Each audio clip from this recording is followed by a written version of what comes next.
뇌외 귀빈 여러분, 시청자 여러분 안녕하십니까? 저는 오늘 토론의 사회를 맡은 관훈클럽 총무 김민배입니다.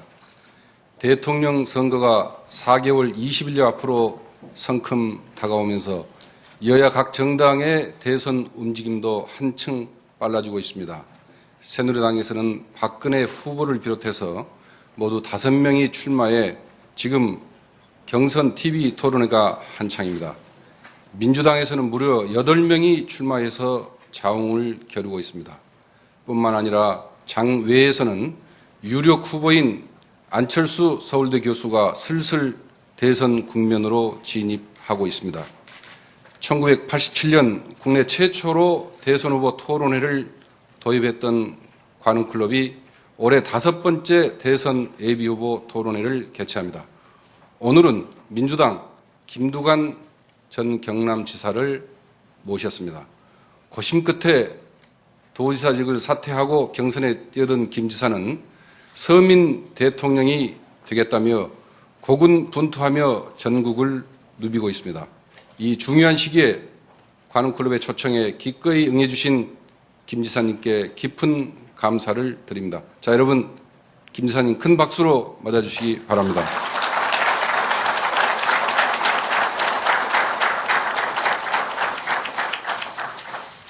그럼 오늘 토론을 이끌어줄 패널 4분을 소개해 드리겠습니다. 박성원 채널A 정치부장입니다. 성한용 한겨레신문 선임기자입니다. 구혜영 경향신문 정치부 차장입니다. 김광덕 한국일보 정치부장입니다. 그럼 본격 토론에 들어가기에 앞서 김 지사의 기조연설을 먼저 듣도록 하겠습니다. 1958년 경상남도 남해에서 태어난 김 지사는 30살 때부터 고향에서 이장을 시작으로 해서 풀뿌리 민주주의 현장을 직접 지휘해왔습니다. 2번의 남해 군수를 거쳐서 2차례 실패 끝에 경남지사직에까지 오른 입지전적인 인물이기도 합니다. 자, 여러분, 김 지사의 기조연설 큰 박수로 청해 주시죠.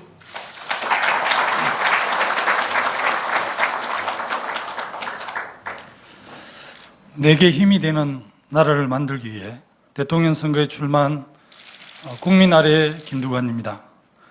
요즘 정당 정치가 위기라고들 합니다. 정치를 오래 한 사람이 인정을 받지 못하고 정치를 안 한 사람들이 인기를 누리고 있습니다. 민주당은 지난 경남도지사, 서울시장 후보도 못 내고 이번에 자칫하면 대통령 후보를 내지 못할지도 모릅니다. 왜 민주당이 이런 공고한 처지에 처했을까요? 배나와 혁신을 게을리했기 때문입니다. 정파주의와 패권주의, 담합과 밀실거래, 지역주의에 기대보는 보신주의가 아직도 민주당을 지배하고 있습니다. 저는 민주당을 가감하게 혁신해 나가겠습니다. SNS와 21세기형 만민공동체 등 다양한 방식으로 국민들과 소통하겠습니다.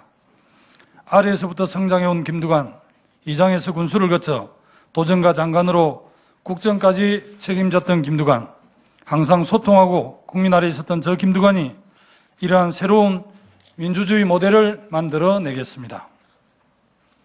저는 경남에서 최초로 야당 도지사에 당선됐습니다. 하지만 안타깝게도 임기를 다 채우지 못했습니다. 민주당의 총선 참패와 대선 위기가 찾아왔습니다. 제2기 유신 정권의 출현을 막기 위해 김두관이 나서야 한다는 요구를 외면할 수 없었습니다. 이명박 정부 기간 동안 중산층은 피폐해지고 민주주의는 근본부터 흔들리고 한반도 평화는 위협받고 공동체의 희망은 사라지고 여기저기 절망의 한숨이 넘쳐나고 있습니다. 계층 상승의 사다리가 사라져버렸습니다. 국민들은 사회권력 교체를 통해 양극화를 해소하고 국민에게 힘이 되는 나라를 만들 통합의 리더십을 원하고 있습니다. 이번 대선은 소수 특권층 중심의 사회 권력을 다수 중산층과 서민에게 넘겨주는 선거입니다. 바닥에서부터 서민과 함께 시작했고 아래에서부터 지방과 함께 성장한 저 김두관만이 사회 권력을 교체하고 경제민주화를 앞당길 적임자라는 것을 확신합니다. 모두가 그럴듯한 공약을 내겁니다. 그러나 집권 후에는 기득권층의 저항이 부딪혀서 보통 1년 안에 타협을 하고 맙니다. 진정한 국민 통합을 이루어내지도 못했습니다. 그러나 저 김두관은 다릅니다. 지방정부와 중앙정부를 경험하면서 저항은 최소화했고 혁신은 극대화했으며 통합과 설득의 리더십으로 개혁을 성공시켰습니다. 비정규직 해소, 일자리 창출, 재벌개혁, 남북평화정착이라는 시대의 요청은 저 김두관이 제일 잘할 수 있다고 감히 자부합니다. 절망의 늪에서 고통받는 중산층과 서민들에게 기분 좋게 출근하는 아침을 열어드리겠습니다. 2012년을 점령하려는 김건태 의장님의 유지를 받들겠습니다. 민주진보진영의 담대한 개혁을 저 김두관이 실천하겠습니다. 감사합니다.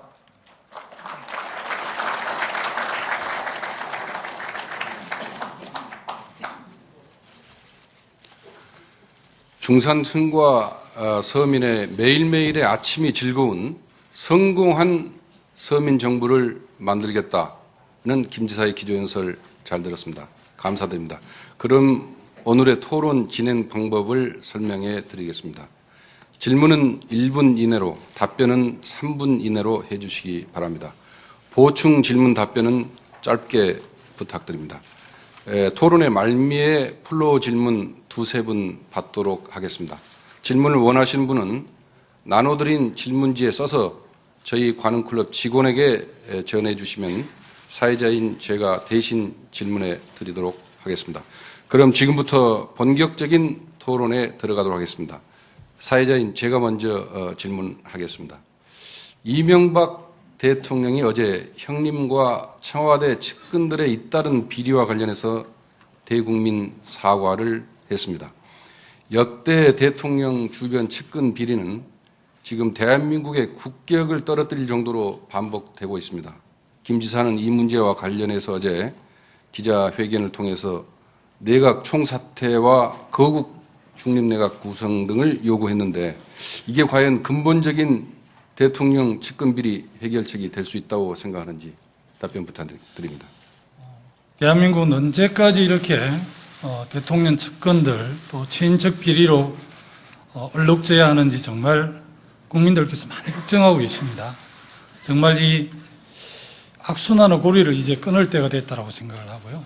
어제 대통령께서는 저 친인척 비리, 측근 비리에 대해서만 사과를 했는데 아마 우리 국민들 입장에서는 이명박 정부 5년 국정 운영 전반에 대한 문제에 대해서 정말 깊이 책임감 있게 사과하기를 기대하지 않았을까 싶습니다. 지금 역대 87 체제 이후에 역대 대통령 친인척 비리 때문에 임기 말에 아주 대통령 본인도 곤혹스럽고 또 그것을 바라보는 국민들도 얼마나 상실감이 컸을까 싶습니다. 물론 이제 청와대 민정수석실에서 가족 담당을 해서 여러 가지 안전장치를 함에도 불구하고 계속해서 이 비리가 계속되는 걸 보면 대통령 중심제가 갖는 한국 사회의 특수한 이런 문제도 좀 있는 것 같고요.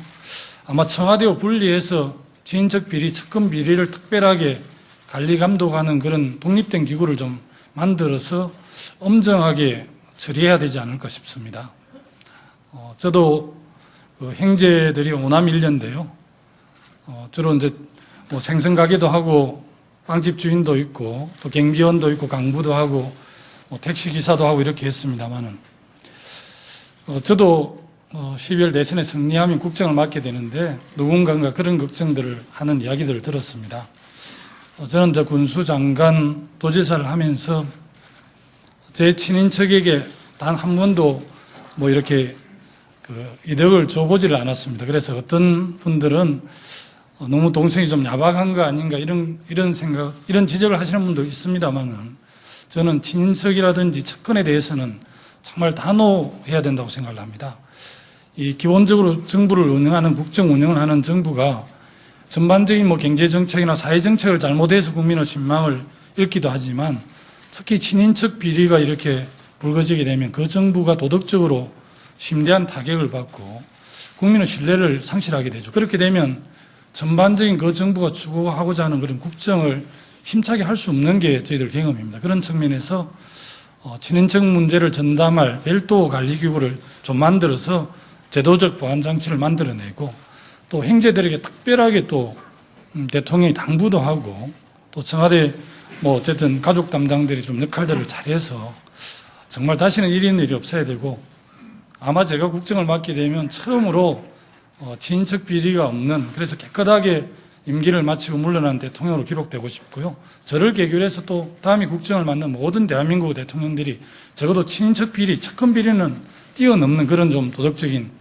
정부가 되기를 기대하고 바라고 있습니다. 그 보충 질문 하나 드리겠습니다. 예.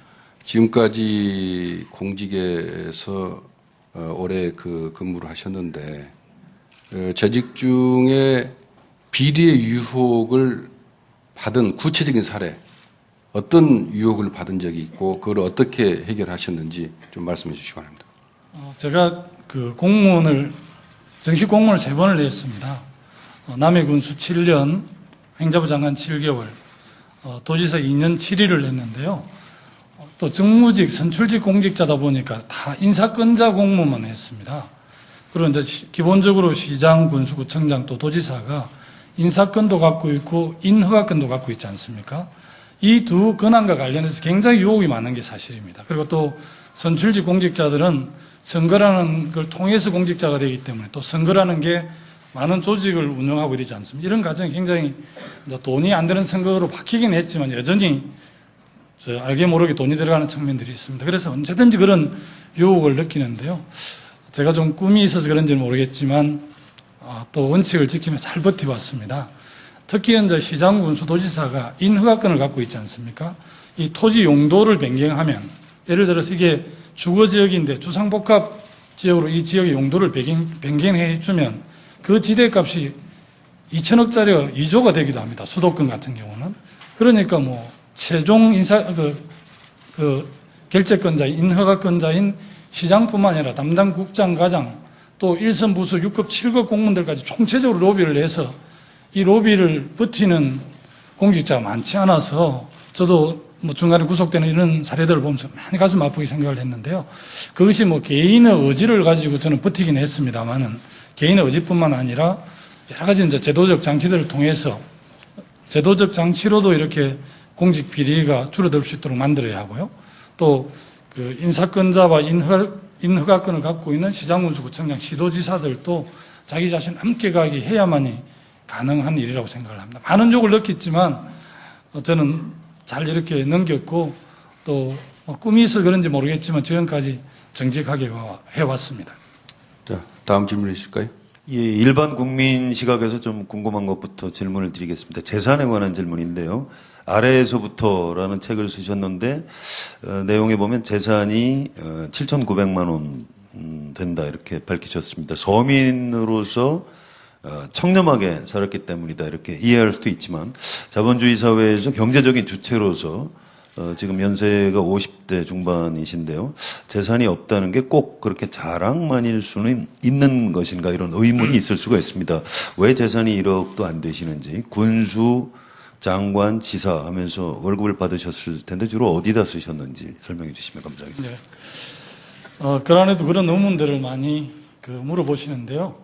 실제 이제 군수는 연봉이 한 5천만 원 정도 되지 않습니까? 그래서 7년 정도 하면 연봉을 다 모으면 한 3억 5천 정도 되죠. 그래서 제가 이제 7년 마치고 퇴임을 하니까 제 초, 중, 고등학교 친구들이 3억 5천 중에서 한 2억 5천은 쓰고 1억 정도는 남았나 이렇게 물어보더라고요. 그래서 웃고 말았는데요. 선출직 공직자라는 게 아까 말씀드렸지 여러 가지 선거 조직도 있고 이렇게 하니까 기본적으로 월급을 상당히 받아도 쓰임이 많고요. 또 제가 군수되기 전에 논밭도 좀 갖고 있었지만 남해라는 지역에서 이제 지역 운동을 하면서 책사랑 나눔터란 도서대 여점도 하고 농민의 사무국장도 하고 또 지역에서 여러 가지 사회운동들을 했었는데 오히려 그런 운동들을 하면서 또 남해 신문을 경영하면서 제 논밭을 팔아서 다 이제 신문사 경영 이런 데 썼기 때문에 기본적으로 재산이 없어진 상태에서 공무원을 쭉 해왔는데요. 제 10년 공무원 경험을 보면 공무원 생활을 해서 돈을 모으는 사람들이 너무 신기하게 보입니다. 제 경험은 도저히 돈을 모을 수 없다는 게 제 경험인데, 그렇고 사실은 지난번에 그 TV 토론에서 상대 후보가 너무 돈 모을 줄 모르는데 어떻게 그 6조 되는 도정을 잘 경영할 수 있냐 이런 지적을 받았는데, 저는 경제가 중요하다는 사실은 알지만 제가 공직을 이용해서 뭐 돈을 모아야 되겠다는 이런 생각을 기본적으로 하지 않았고요. 또 월급을 많이 받았지만 오히려 이제 그 사람 관계도 넓고 사람 네트워크가 좋으니까 늘 뭐 부족했죠. 그래서 아래에서부터 책도 제가 냈습니다만 이런 큰 선거를 하면 그 아무런 상당한 자금들이 들어가는데, 그런데 전혀 이제 이렇게 그 자금이 없으니까 제가 이제 책을 출판할 때는 도지사 선거를 나갈 때나 또 총선에 나갈 때인데요. 또 이번 대선 출마할 때인데, 출판 기념회라는 게 제 그 공직 생활이라든지 어떤 사회 문제에 대한 제 철학을 반영하기도 하지만, 또 솔직히 말하면 독립군의 군자금이 필요하듯이 큰 선거에 나가는 사람들이 또 출판을 통해서 또 책값도 좀 이렇게 모으고 이런 깨끗한 돈으로 이제 선거를 쭉 해왔습니다. 그래서 저는 뭐 개인적으로 부끄럽지만 재산이 너무 적어서 좀 송구하고요. 그래서 어떤 참모가 제 선거 때 1억 이하로 나면 경제적으로 무능한 후보로 보기 때문에 좀 거짓말을 해서도 1억 한 5천이나 2억 5천 좀 올릴 방법이 없나 이런 걸 물어봤던 친구가 있습니다만, 정직하게 있는 그대로를 신고하는 게 이제 공직자 재산 신고법이 맞기 때문에 그렇게 했는데 좀 송구스럽습니다. 예, 간단한 추가 질문 하나 드리겠습니다. 아드님이 계시고 영국에서 스포츠 마케팅 공부를 하고 있는 걸로 알려져 있는데요. 정확히 어디서 뭘 하고 계시는지, 또 그 비용은 얼마나 드시는지, 또 그 비용을 어떻게 마련하고 계신지 말씀해 주십시오. 예, 이제 제 아들이 하나 있습니다. 군대를 제대하고 경남대학교에 이제 1학년 역사학과에 다니다가 애 꿈이 이제 어릴 때부터 스포츠 선수였다가 중간에 이제 스포츠 마케팅을 전공하는 걸로 바뀌어가지고 이제 군대 제대하고 경남대 1학기를 마치고 올 3월달에 영국에 일단 연수를 갔습니다. 그래서 마침 제가 이제 도정을 맡고 있을 때라서 1년 정도는 제가 학비를 부담해 줘야 될 것 같고요. 1년 지나고 정식으로 입학이 되면 자기가 아르바이트를 해서 벌어서 다니겠다는 각오를 이야기했기 때문에 뭐 부모 입장에서 그 아들 뜻을 막을 수가 없어서 올해 영국 3월 달에 영국에 지금 가 있습니다. 자, 다음 질문 주실까요? 네, 그 출마 선언문에서 보면 대한민국은 민주공화국이 아닌 특권공화국이다 이렇게 말씀하셨죠. 예. 그 가난한 농가에서 태어나서 이장, 군수, 장관, 지사회 그리고 이제 대망의 그 대통령 예비 후보까지 나오시는 이런 분이 존재할 수 있다는 나라라면 우리가 상식적으로 볼 때 기회가 열려 있는 나라라고 봐야 되는 거 아닌가. 그 애초에 특권공화국이라는 전제가 잘못된 데서 출발한 거 아닌가 하는 생각이 좀 드는데요. 예, 뭐 그런 의문을 충분히 제기할 수 있는데요. 제가 말씀드리는 것은 지금 우리 사회를 이제 쭉 이렇게 한번 진단해 보면 워낙 이렇게 그 대기업과 중소기업의 동반 성장이나 이런 측면에서 보면 중소기업들이 정말 그 피를 토하는 심정으로 지금 하소연을 하고 있고, 또 어제 우리가 신문 일면에 일제히 났습니다만은 은행의 대출 이자도 저학력 또 초등학교, 중학교를 오신 분들한테는 대출도 잘 되지 않을 뿐더러 설사 대출이 됐다 하더라도 이자율을 훨씬 더 비싸게 아마 이렇게 받았더라고요. 이런 걸 보면서 일반 국민들이 얼마나 많이 실망을 할까 싶고요. 우리 한국이 이제 고도 성장을 해서 지금 대한민국이 전 세계에 7번째 아마 가입을 했을 겁니다. 25시 클럽에 가입을 했는데 2만 불 소득이 넘고 5천만이 넘는 전 세계 7개 나라 정도 들어가게 됐는데, 그것도 쭉 역사를 좀 이렇게 거슬러 올라가 보면 박정희 대통령 시절에 압축 성장에 우리 농민들이라든지 서민들의 피와 땀이 녹아 있는 거죠. 그래서 대한민국이 이렇게 커졌는데 지금 대한민국을 보면 양극화가 엄청나게 심화가 되어 있지 않습니까? 그래서 이 양극화를 극복하고 보편적 복지를 통해서 사회 안전망을 만들어내지 않으면 저는 대한민국의 미래가 정말 있겠나 이렇게 생각을 해봅니다. 제가 대학 다닐 때 플라톤의 공화국이라는 책을 읽어봤는데 그 뭐 여러 가지 내용, 정의로운 이런 내용들이 있지만 가장 핵심이 한 나라 안에 정말 부자와 아주 극빈층이 공존하면 그것은 하나의 나라가 아니라 두 개의 공화국이다, 이런 내용이더라고요.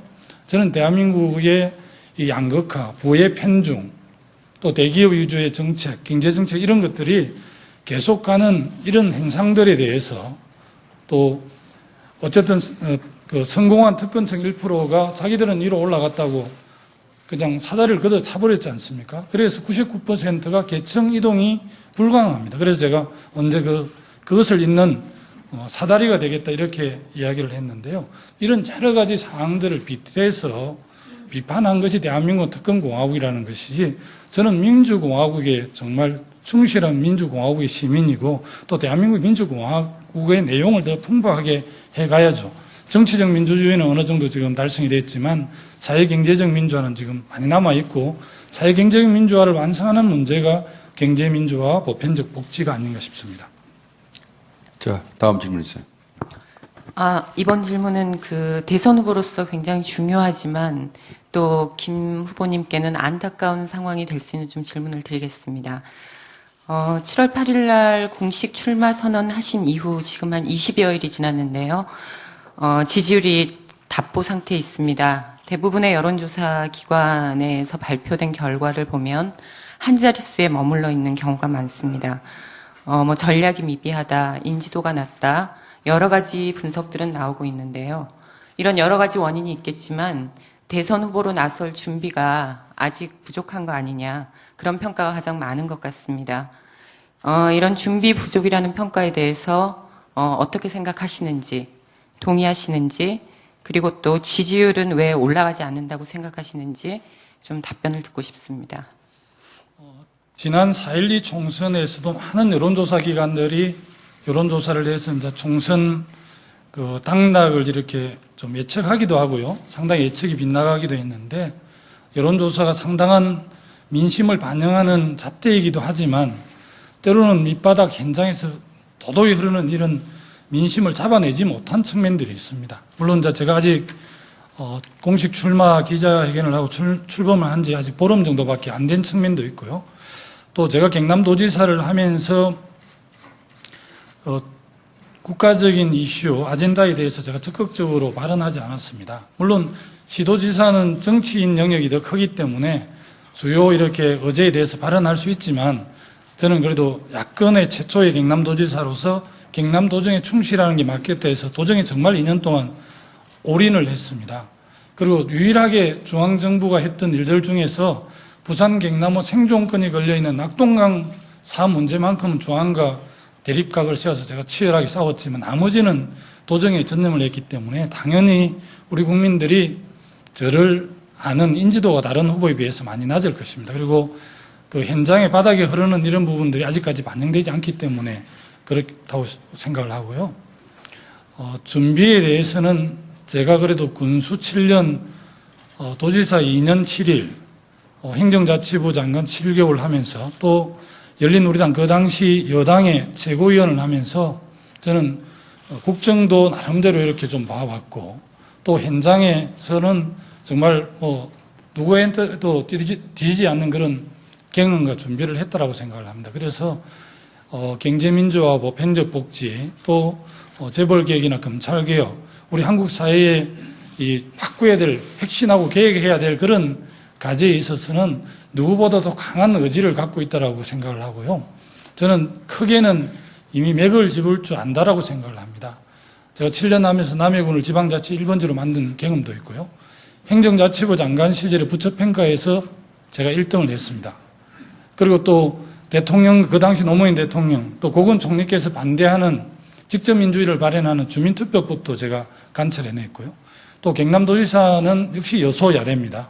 새누리당이 압도적으로 많은데도 불구하고 보호자 없는 병원, 노인 틀니 보급 사업, 또 공동지방정부를 운영하면서 반대파도 설득을 하고, 또 설득당하기도 하고 설득하고 대화와 타협을 통해서 경남도정을 2년 동안 나름대로 잘 이끌어왔다고 생각을 합니다. 그래서 제가 많이 부족하긴 하겠지만 국민을 섬기는 열정, 또 국민과 소통하고 대화하고 타협하는 그런 통합과 연대의 리더십에 있어서는 누구보다 많은 것을 제가 경험하고 또 성과를 낸 그런 성과가 있기 때문에 뭐 그래도 부족하다고 평가한 부분에 대해서는 제가 열심히 잘 준비해서 보충하도록 하겠습니다.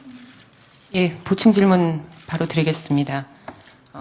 전직 지사나 장관은 굉장히 많습니다.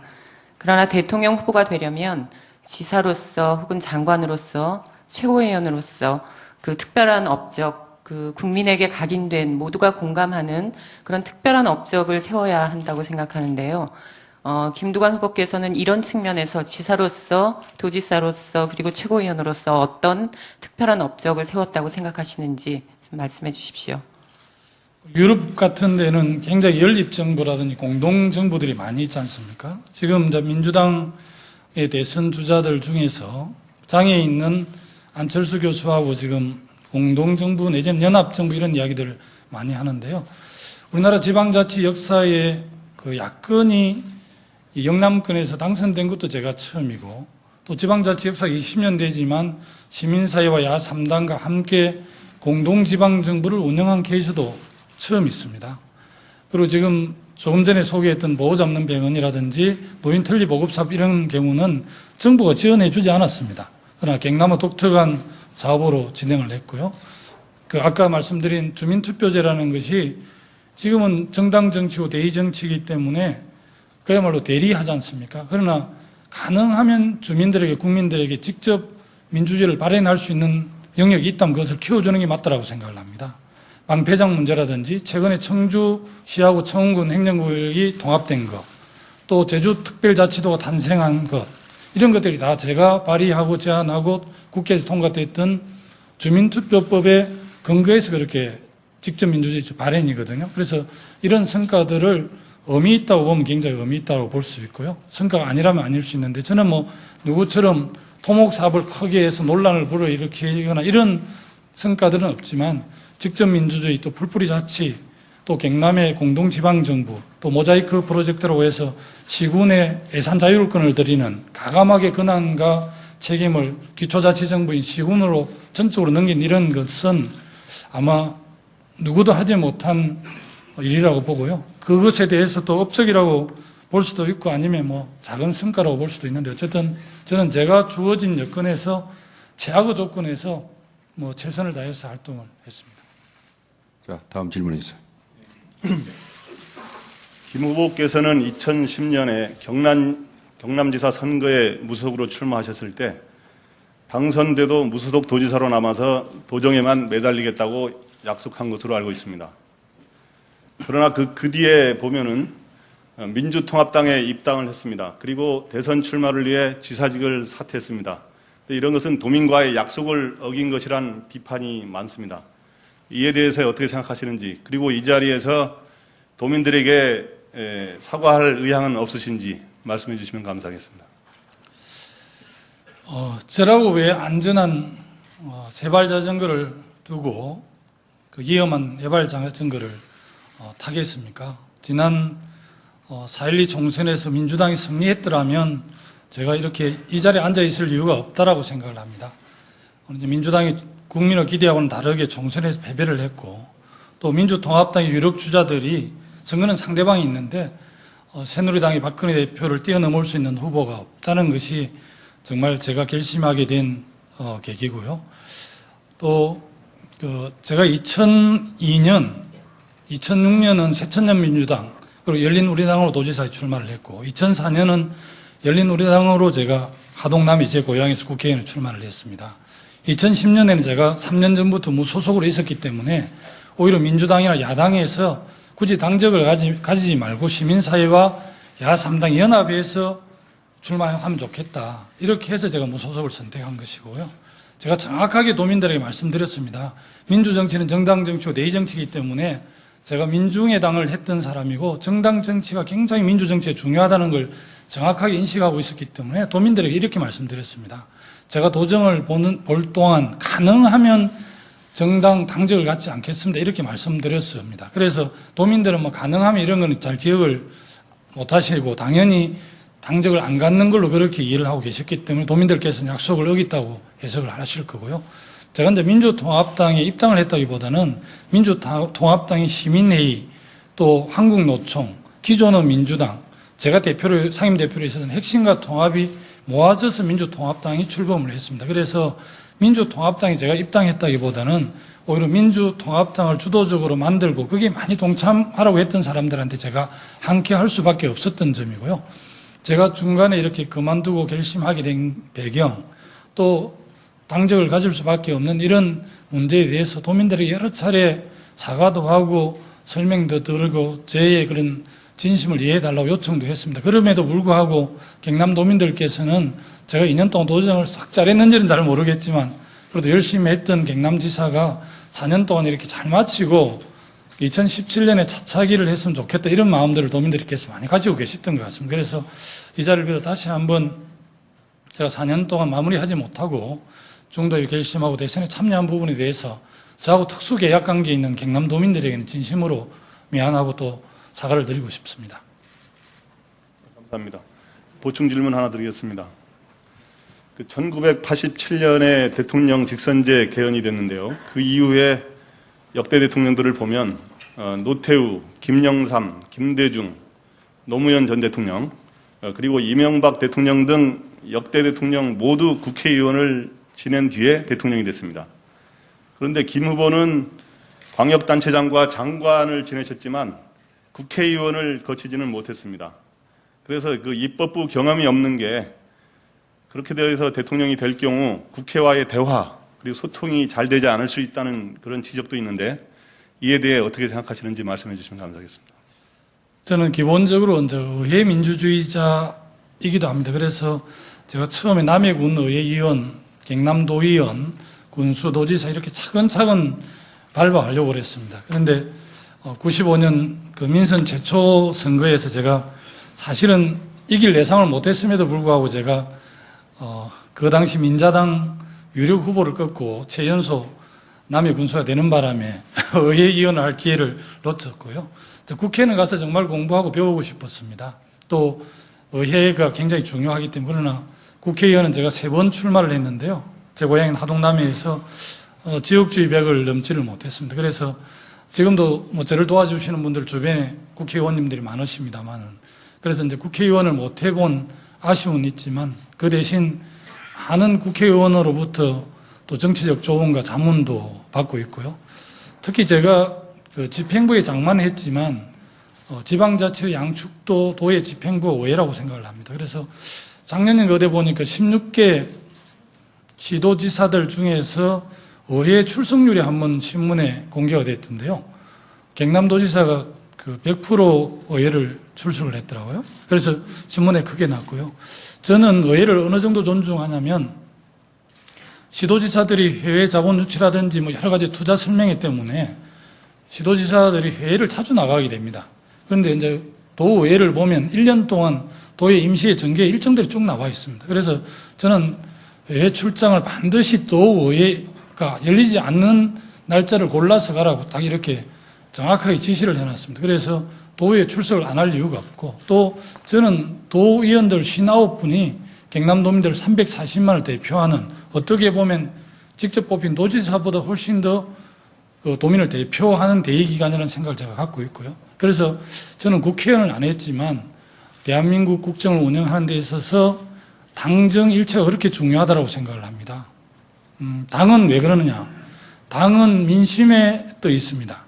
그리고 대통령과 청와대는 저는 공중에 떠 있다고 생각을 합니다. 그래서 저는 당정청 일체가 매우 중요하다고 보고요. 공동으로 국정을 운영하고 공동으로 책임지는 자세가 맞는 것이지 보통 대통령에 당선되시는 분들을 쭉 이렇게 살펴보니까 아마 의회나 국회하고 좀 거리를 두고 독자적으로 뭔가 좀 잘해보려고 하는 이런 욕심이 생기는 것 같아요.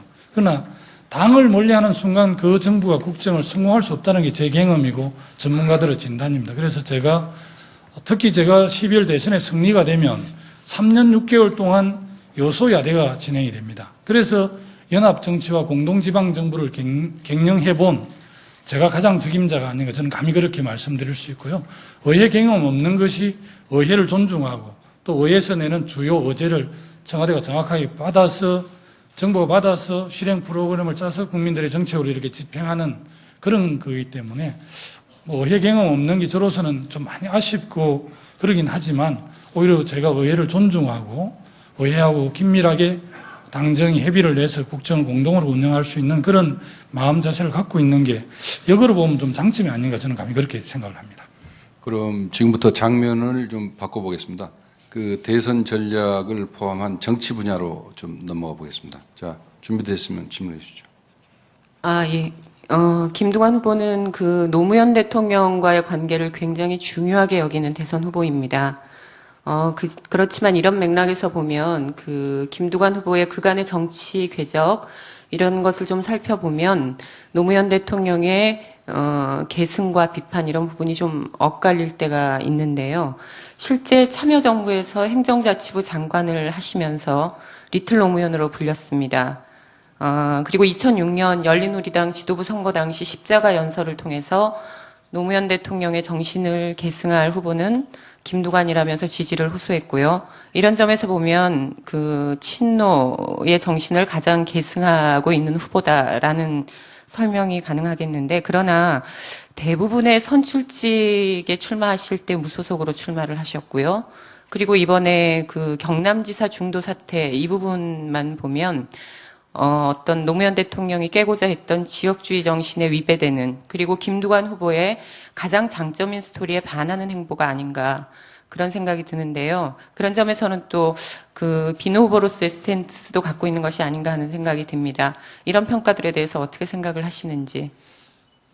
참여정부뿐만 아니라 모든 그 정부의 국정 운영을 한번 살펴보면 공가가 있을 겁니다.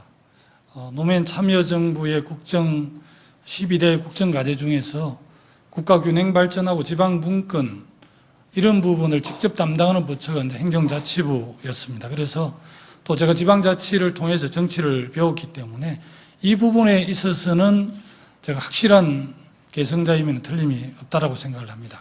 또 아마 시골 군수 출신 저를 그 행정자치부 장관으로 발탁한 이유가 군수를 하면서 중앙정부하고 여러 가지 일을 하면서 겪었던 실전의 애로가 많았을 거다. 그래서 참여정부의 행정자치부 장관은 옛날에 내무부라든지 총무처를 합하긴 했지만 지방정부를 관리하고 제어하는 그런 역할이 아니라 진정하게 지방정부를 도와주는 도우미 부처, 또 지방정부를 지원하는 지원부처 이런 성격이었습니다. 그래서 중간에 많은 우려가 있었음에도 불구하고 대통령께서 저를 발탁을 했고요.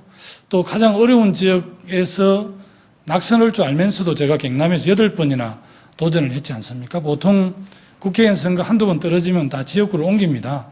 물론 경남에서 새누리당 당적을 갖고 있는 분들은 안 옮기겠죠. 그러나 저는 경남에서 꼭 지역주의를 돌파해 보고 싶었습니다. 그래서 떨어질 줄 알면서도 그렇게 싸웠는데요. 그래서 어느 날 리틀 노무현 이 맹칭이 붙었더라고요. 친노냐 아니냐 이런 논쟁들이 있는데 노무현 대통령의 그런 지방분권, 균형발전 이런 가치와 철학에 대해서는 제가 범친노겠죠. 그러나 이제 우리가 친노를 패밀리라는 개념으로 봤을 때 보통 패밀리는 비서나 가신 이런 사람들을 그렇게 부르는 거지 않습니까? 저는 95년에 남해군수 최연소 무소속으로 당선되기 전까지 지역에서 농민운동, 지역언론운동, 또 마을이장 이런 걸 하면서 10년 동안 지역운동을 통해서 제가 무소속으로 당선이 됐고요. 7년 동안 지방자치 1번지라 할 정도로 제가 업적을 많이 남겼습니다. 일일이 설명하지 않겠습니다만. 그래서 노무현 대통령이 저를 발탁했기 때문에, 그래서 어떤 측면에서는 노무현 대통령의 계승자이지만 친노 패밀리 개념으로 봤을 때 친노가 아니다. 그래서 약간은 논란도 있는데요. 노무현 대통령의 그런 잘한 점들은 저희들이 뭐 권위주의 타파라든지 국가균형발전이라든지 지방분권 이런 점에 대해서는 저희들이 개선할 것이고요.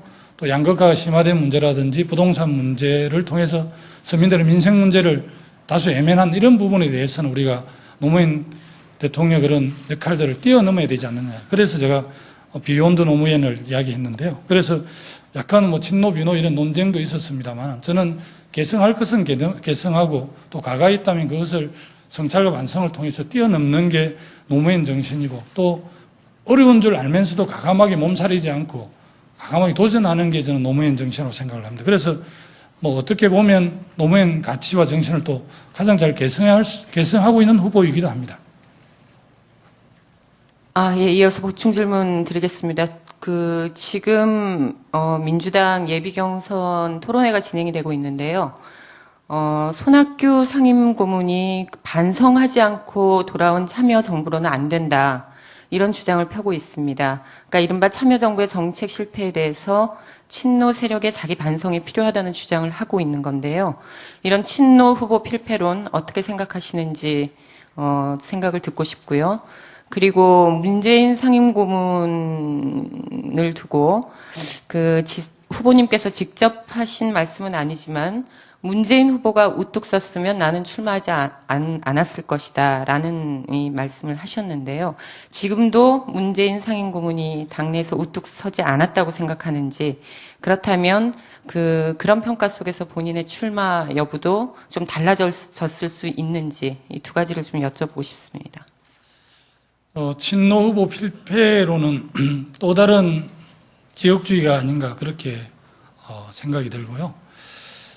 어제 토론회에서 좀 논쟁이 된 부분이 참여정부의 국정 운영 전반에 대해서 총체적으로 성공했다 이렇게 문재인 후보께서 이야기를 하는 바람에 그렇게 논쟁이 돼 있었는데요. 저는 참여정부의 절반은 성공하고 절반은 실패했다 이렇게 보는 입장입니다. 그리고 물론 한 번도 선거에서 심판받아보지 않은 문재인 후보에 대해서는 모르겠습니다만은 저 같은 경우는 2003년에 7개월 행자부 장관을 하고 그 당시 한나라당에서 해임 건의안을 내서 제가 7개월 만에 물러났지 않습니까? 그리고 2004년 가장 어려운 경남 지역에서 하동남에 다시 총선에 패배하고 또 2006년 경남도의사에서 패배를 하고 2008년에 또 하동남의 국회의원 선거에서 패배를 했습니다. 그래서 노무현 정부 국정 운영에 대해서 국민들께서 섭섭해하셨던 국민들께서 적어도 김두관한테는 가혹하리만침 엄격하게 심판을 했고요. 적어도 비정규직 문제라든지 정리해고 또 양거가 심화된 문제, 저축은행 부실 사태 이런 데 대해서 우리 그 당시 참여정부에 참여했던 손학규 대표조차도 민주당이 당대표를 하고 정세균 대표도 산자부 장관도 당대표를 2번이나 하고 다들 일정 정도 책임이 있습니다. 그래서 8명의 대선 후보들이 국민들이 정말 반성하고 자기 성찰을 통해서 새롭게 나야 한다는 이런 주장들을 했었고요. 그렇게 할 때만이 민주당에게 기회를 준다고 생각을 합니다. 그래서 지금도 그 참여정부의 국정 운영 중에서 잘못된 부분에 대해서는 반성하고 있습니다. 김 지사는 평소에 나는 노무현 정부의 진굴이 아니다. 그리고 나는 노무현 대통령의 가신이 아니다. 나는 노무현 정부의 육두품이었다. 이렇게 말씀을 해오셨는데, 노무현 정권 하에서 권력을 적게 향유했다는 그런 뜻으로 말씀하시는 건지, 떡을 적게 먹었다는 건지, 결국 문재인 후보나 김 지사나 국민들 입장에서 볼 때는 노무현 대통령의 아바타 같은 성격으로 보고 있는데 굳이 그걸 구분하는 이유가 뭔지 좀 궁금하네요. 저는 권력을 한 번도 개인적으로 사용해 보지도 않았을 뿐더러 저보고 많은 분들이 권력 의지가 강하다 이렇게 이야기를 하시더라고요. 또 그리고 상당수 우리 국민들도 권력 의지가 있는 사람을 마치 권력에 탐욕이 있는 사람처럼 이렇게 매도하는 부분 때문에 좀 많이 섭섭하기도 합니다. 그러나 저는 진정한 권력 의지는 국민을 섬기는 마음, 그리고 시대 정신에 자기 몸을 던지려고 하는 그런 헌신이라고 생각을 합니다. 그래서 모르겠습니다. 워낙 이제 권력을 운용했던 대통령이나 정부가 국민들에게 실망을 많이 줘서 이 권력 의지를 다르게 해석하는지 몰라도 저는 그렇게 생각을 하고요. 육두품이라는 표현은 그 당시 인터뷰에서 이렇게 농담으로 한 이야기입니다. 어떤 정부든 그 정책을 주도하는 주도 세력이 있고 또 반개 세력들이 있는데 저는 짧게 국정에 참여를 했고 쭉 바깥에 있었기 때문에 그것을 그냥 재미있게 표현을 그렇게 한 것이죠. 대통령 후보는 농담도 함부로 하면 안 되겠다는 걸 새삼 제가 반성하고 있습니다. 저는 굳이 팽가르는 차원에서 그렇게 생각하지 않았고요. 어쨌든 작게 참여했던, 기회를 작게 했던, 기회를 크게 했던 참여정부에 또 참여했던 사람, 또 국민의 정부에 참여했던 민주정부 10년에 대한 많은 성과들이 있습니다. 성과들은 저희들이 12월 대선에서 국민으로부터 신임을 받으면 그걸 개성해서 발전시킬 것이고 10년에 대해서 지금 반성하고 저희들 10년에 대해서 국민들이 많이 섭섭했기 때문에 그 당시 상당히 문제가 많았던 한나라당의 이명박 후보의 국정을 550만 표 차로 이렇게 주지 않습니까? 근데 막상 이렇게 부자로 만들어줄 것이다. 정말 국민들 잘 살게 해줄 것이다. 이렇게 믿고 국민들이 선택했지만 지금 뭐 정치적 민주주의까지도 후퇴를 하고 있고 민간인 사찰도 하고 있고 뭐 이거 뭐 말로서 표현할 수 없을 정도로 국정 파탄을 만들고 국민들을 실망시켰는데요. 정말 이 타산지석으로 삼아야 될 것 같습니다. 자, 다음 질문 주실까요? 네, 안철수 서울대 교수 있지 않습니까? 예. 단도직입적으로 대통령 감이라고 보시는지 좀 견해를 밝혀주시고요. 또 기조발제에서 보면 안철수보다 내가 더 잘할 수 있다라는 말씀을 하셨는데 그 근거가 뭔지도 좀 제시를 해주시기 바랍니다. 안철수 교수가 뭐 성공한 기업인이고 교수고 학자 이름이 틀림이 없고요.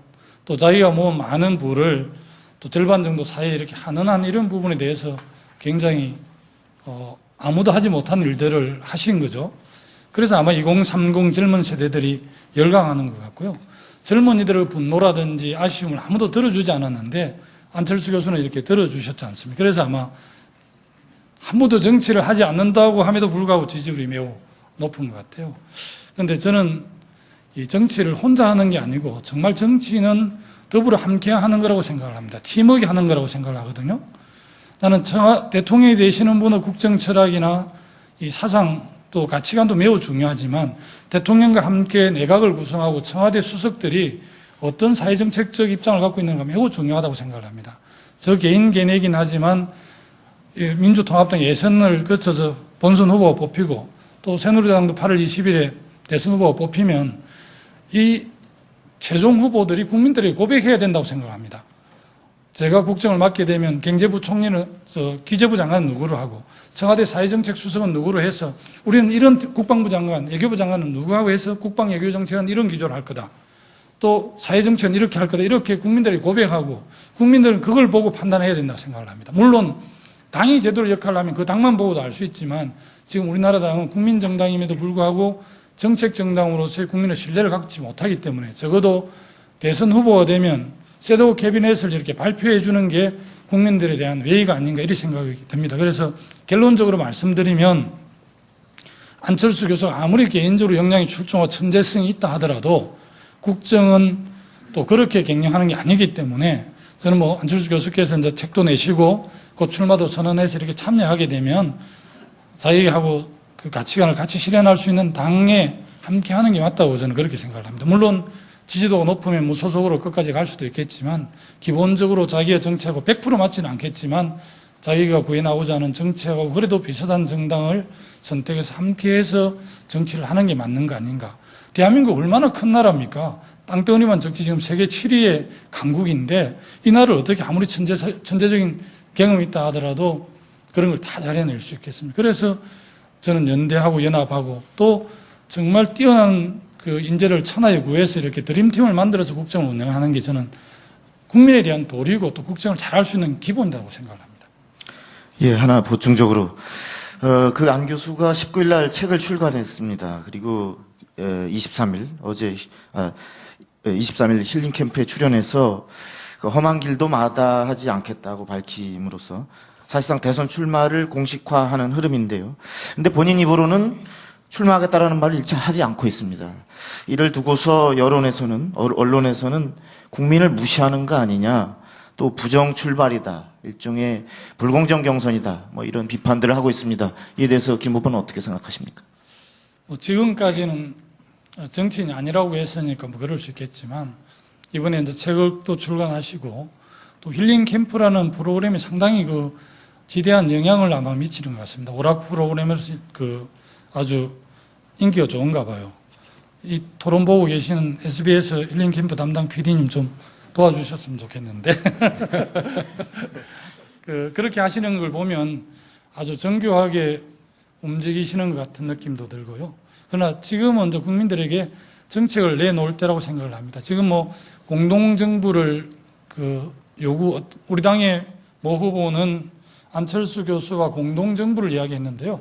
저는 적어도 공동정부를 제안하려고 그러면 안철수 교수가 출마를 선언하고 주요 정책에 대한 확고한 입장을 내놓고 또 안철수 교수가 장애 있지만 지도가 매우 높고 이럴 때 정도의 정책으로 이렇게 검증을 해서 공동지방 정부를 운영하는 것이지 가치와 정책은 보지도 않고 사람 대 사람과 사람이 연결해서 공동정부를 한다는 게 말이 되지 않지 않습니까? 그래서 저는 안철수 교수께서 국정 전반에 대해서 요즘 공부도 하시고 이렇게 했다고 그러니까 본인은 이제 정책과 의지를 좀 국민들에게 분명하게 좀 이렇게 하실 때가 됐지 않는가 싶습니다. 대선이 아마 5개월 정도밖에 남지 않았는데 저는 계속해서 안개를 피우는 것은 국민에 대한 도리가 아니다라고 생각을 합니다. 네, 안 교수 관련해서 하나만 더 여쭙겠습니다. 9월 23일 최종 결선 투표까지 갔을 경우에 김 후보께서 뽑히셨습니다. 민주당 후보가 됐어요. 근데 되고 나서도 계속 상당 기간 동안 안 교수에 비해서 지지율이 가령 높질 못하다라고 할 경우에 그러면 안 교수에게 대선 후보직을 양보해야 된다고 생각하십니까? 그리고 만일에 민주당 후보와 안 교수가 후보 단일화를 한다면 어떤 방식으로 해야 된다고 생각하십니까? 저는 감히 외람됩니다만 민주통합당이 8월 25일부터 본격적으로 대선 경선에 들어가는데요. 9월 23일쯤 민주통합당의 대선 후보로 뽑힌 분이 결코 야권의 최종 주자가 될 것이고 또 박근혜 후보와 경쟁해서 승리할 것이라고 봅니다. 우리 후보가 훌륭해서가 아니라 지금 대한민국의 많은 국민들께서 정권 교체를 열망하고 있습니다. 이명박 정부 5년의 국정 운영을 보면서 많은 국민들께서 분노하고 계시고요.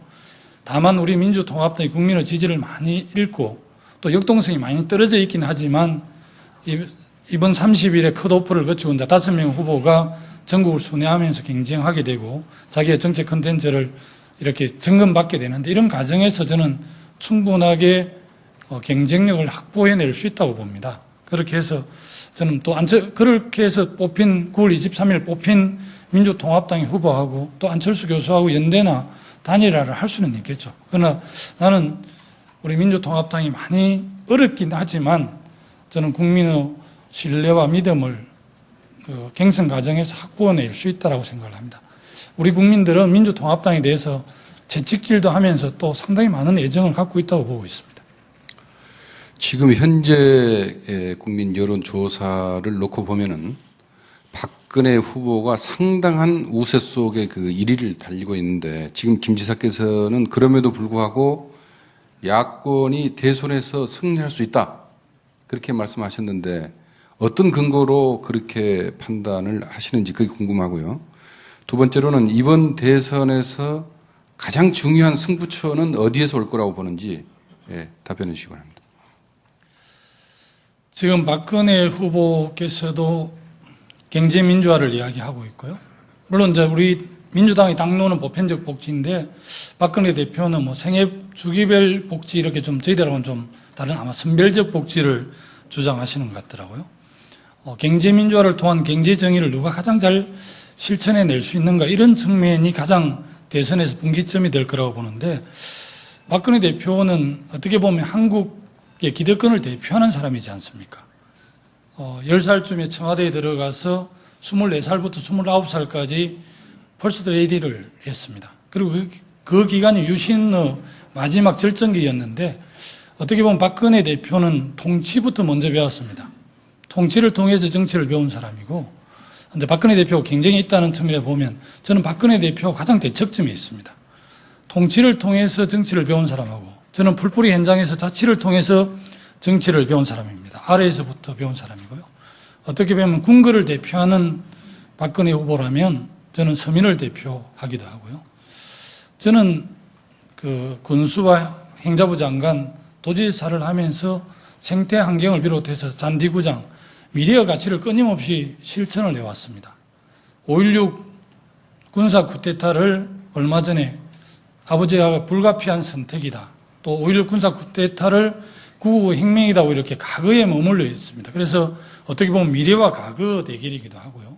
정말 자치와 통치의 대결이기도 하고 궁궐 출신과 서민 출신의 대결이기도 하거든요. 그래서 가장 대척점이 있고요. 저는 영남이면서 호남의 지지도 받고 있습니다. 그리고 진보개혁 진영으로 분류가 되지만 중도층이 또 저에게 많은 관심도 갖고 있고 지지도 보내주고 계시고요. 뭐 친노 비노를 뛰어넘어서 제가 룰라에게 주목했던 리더십이 통합과 연대의 리더십인데 한국 사회에 같이 이렇게 갈등이 심하고 소모적인 정치 이제 끝내야 합니다. 물론 대선 경쟁은 진영 논리로 싸우겠죠. 어떻게 보면 50.5 대 49.5의 싸움이라고 이야기를 합니다. 그럴 정도로 치열하겠지만 우리 민주 진보 진영이 승리를 하면 중심은 세우되 저는 개혁적 보수 세력을 많이 안아야만이 국민 70% 80% 지지를 받을 수 있다고 생각합니다. 그런 지지를 기반으로 해서 지금 양극화 문제라든지 남북 문제 또 경제정의 이런 걸 국민의 동의와 지지 속에 할 수 있다고 생각하거든요. 그런 문제에 있어서 가장 통합과 연대와 리더십을 갖고 있는 저는 충분하게 경쟁력이 있다고 보고요. 박근혜 대표와 정말 진검승부를 한번 해보고 싶습니다. 다음 질문 주실까요? 예, 국민들한테 경제민주화를 가장 잘할 수 있는 정당이 어디냐 이렇게 물어보면 물론 여론조사이기 때문에 밑바닥 민심 좀 다룰 수는 있겠습니다. 아까 이제 후보님 말씀대로 그렇지만 새누리당이 더 잘할 것 같다라는 답변이 많이 나오는 게 현실입니다. 이 이유가 김두관 후보나 아니면 민주당의 경제민주화 이게 아직 내용이 좀 부실하거나 아니면 최소한 국민의 신뢰를 지금 받지 못하고 있기 때문이다 이런 비판이 가능한데요. 박근혜 대표에 대한 비판, 박근혜 후보에 대한 비판은 좀 그만하고 민주당이나 민주당 후보가 뭘 잘할 수 있는 건지 이런 부분에 대해서 국민들의 그 지지를 아직 못 받고 있는 것 아닌가 뭐 이런 지적도 가능합니다. 어떻게 생각하십니까? 예, 뭐 지난번 총선에서도 상당히 기대가 컸었지만 또 개파 정치랄까 또 단수 공천 그래서 민주당의 좀 핵심인 국민 그 경선 이런 것들을 좀 막았었죠. 그래서 국민으로부터 그렇게 신뢰를 좀 잃어서 정말 뭐 과반수가 넘는 다수당은 아니더라도 일당이 될 의심의 여지가 없는 게 제가 2월 16일 날 입당을 하고 우리 박원순 서울시장이 2월 21일에 입당을 해서 저는 민주당이 좋은 성과를 낼 것으로 기대를 했습니다. 그러나 이제 이당이 되고 말았는데요. 아마 이렇게 국민들은 참 지혜로운 것 같습니다. 조금이라도 독선과 오만이 보이면 가차없이 심판을 하지 않습니까? 그리고 참 정말 뼈아픈 부분인데요. 지금까지 뭐 70년대, 80년대부터 정객유착을 통해서 한국의 그 대기업 위주의 정책, 그것을 정치적으로 뒷받침한 정당이 이제 민정당, 민자당, 한나라당, 새누리당 이렇게 이어져 오는데 우리 국민들께서 아직 새누리당이 훨씬 더 경제민주화를 잘할 것이라고 이렇게 생각하고 계시는 것은 정말 가슴 아픈 일인데 오히려 우리 당이 반성해야 될 부분이라고 생각을 합니다. 우리 당에서 이제 경제민주화를 통해서 좋은 일자리도 만들어내고 보편적 복지도 실현해내겠다는 생각을 하고 있고요. 재벌개혁도 경제민주화의 중요한 과제지만 금융의 공공성을 강화하는 문제 그리고 지금 노동과 진보 가치 입장에서 보면 노동의 기본권을 보장하는 문제 특히 재벌개혁과 관련해서도 뭐 노동자도 경영에 참여할 수 있고 또 변칙 정리나 순환 출자 금지 이런 걸 통해서 재벌들의 그런 독과점 정도를 이렇게 막고 중소기업하고 대기업하고 상생할 수 있는 이런 길들을 열어야 하는데 아까 제가 모두의 기조발제에서도 말씀을 드렸습니다마는 한국의 많은 대선 당선된 분들이 재벌개혁을 비롯해서 검찰개혁 등등 많이 한다고 그럽니다. 근데 당선되고 1년 되면 거의 다 녹더라고요.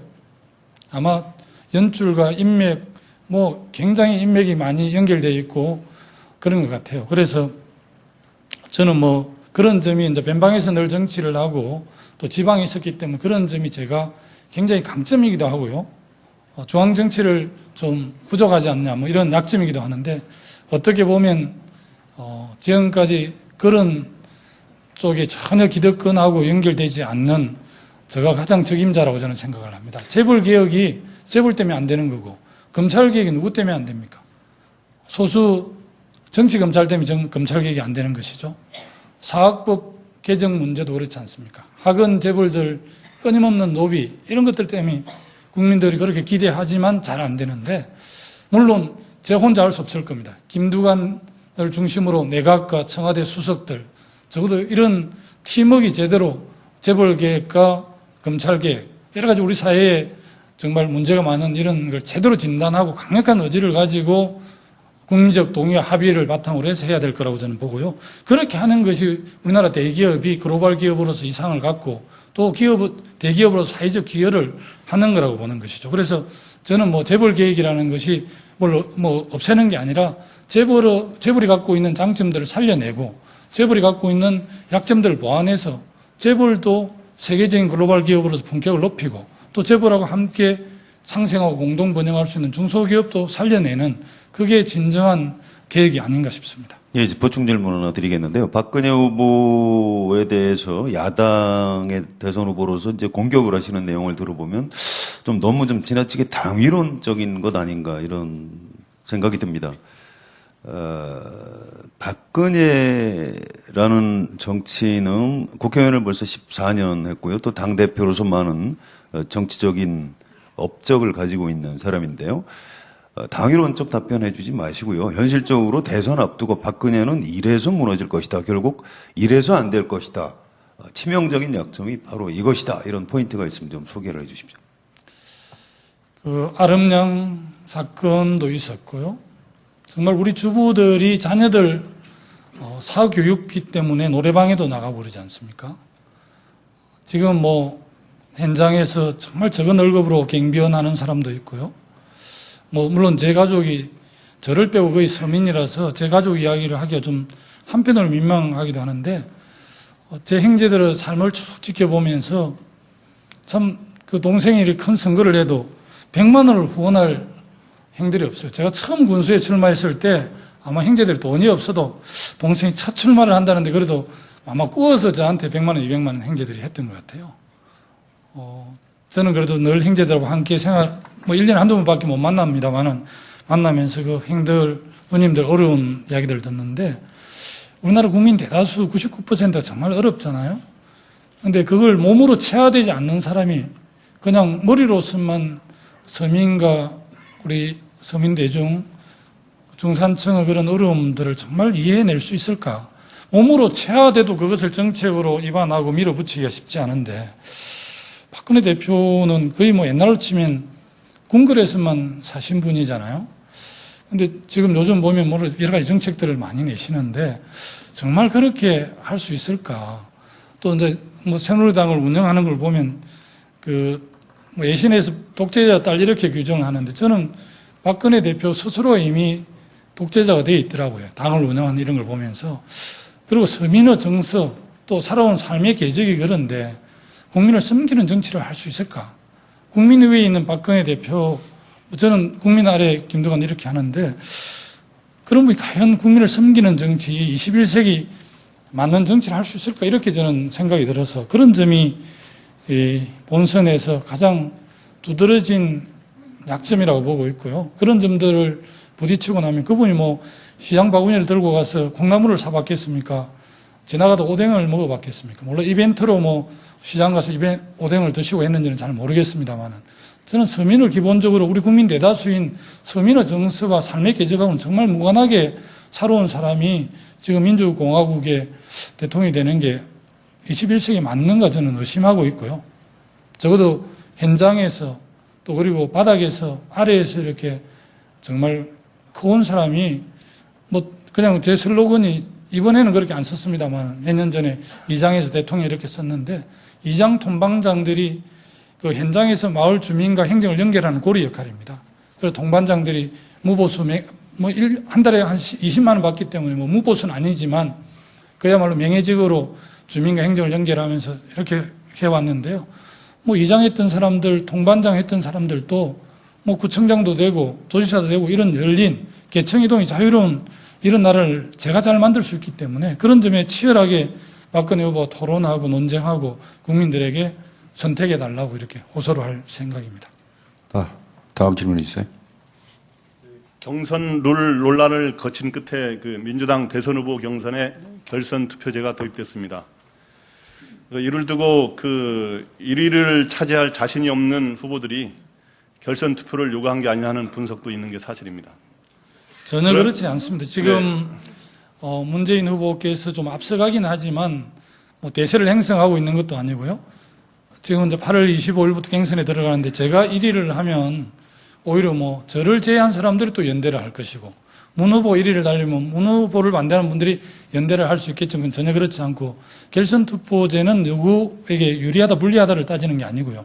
지금 이제 컷오프를 하면 5사람이 남게 되는데 5 후보가 남게 되는데 지금 우리 당의 흐름으로 봐서는 어느 누구도 저가 1등을 한다 하더라도 30% 개혁은 넘어서 1등을 할 겁니다.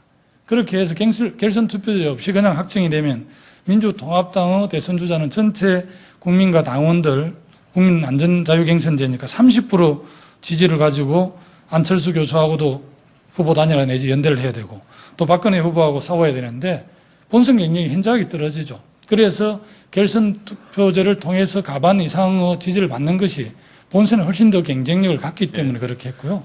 프랑스 같은 데 다 이렇게 당 후보도 결선 투표제 또 그 대통령 본선에도 그렇게 결선 투표제를 하지 않습니까? 뭐 러시아, 브라질, 뭐 프랑스 이렇게 많이 하고 있습니다. 동구 유럽도 많이 하고 있고요. 그래서 이번에 결선 투표제를 도입을 했는데 한번 어쨌든 본선 경쟁을 키우는 데 있어서 좋은 제도라고 저희들이 생각했기 때문에 주장을 했는데 언론에서는 뭐 1위 단위는 사람을 견제하려고 그렇게 했다 해석을 하시더라고요. 그럴 수도 있겠습니다. 네, 1970년에도 김대중 후보도 아마 결선 투표로 대통령 후보가 된 걸로 알고 있습니다. 근데 그 중간에 답변하셨는데요.